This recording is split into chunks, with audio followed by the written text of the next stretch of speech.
दी new education सोसायटीचे सहसचिव आणि सम लोहिया हायस्कूल आणि ज्युनियर कॉलेजचे प्राचार्य सूर्यकांत एस चव्हाण यांच्या 38 वर्षाच्या सेवेतून 31 मे 2025 रोजी सेवानिवृत्त होत आहेत।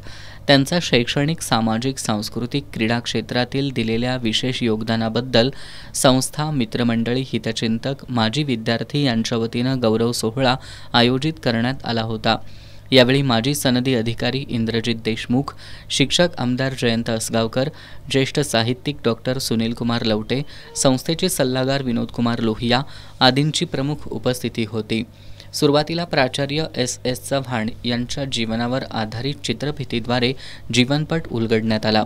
त्यानंतर मान्यवरांच्या हस्ते सूर्यकांत चव्हाण यांचा सपत्नीक मानपत्र, स्मृतिचिन्ह, शाल, श्रीफळ देऊन सत्कार करण्यात आला।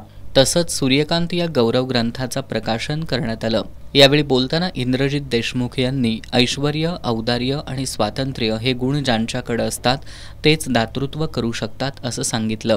आजच्या ताणतणावाच्या परिस्थितीमध्ये भावी पिढीशी सकारात्मक संवाद साधला नाही तर भावी पिढी वाया जाईल असं सांगत त्यांना वाचवण्याची जबाबदारी आपल्या सर्वांची असल्याचं सांगितलं। आमदार जयंत असगावकर यांनी सूर्यकांत चव्हाण हे सर्वांशी प्रेमानं वागणारं आणि नाती जपणारं असं व्यक्तिमत्व असल्याचं सांगितलं।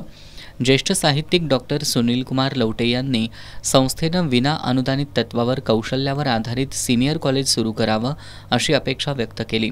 प्राचार्य एस चव्हाण यांनी माझे सहकारी, माझं कुटुंब आणि संस्थेच्या प्रोत्साहनामुळे मी सर्व जबाबदाऱ्या समर्थपणे पार पाडू शकलो असं सांगितलं। यावेळी लोहिया हायस्कूलचे माजी विद्यार्थी हेमराज पणोरेकर यांचा UPSC परीक्षेत यश मिळवल्याबद्दल सत्कार करण्यात आला।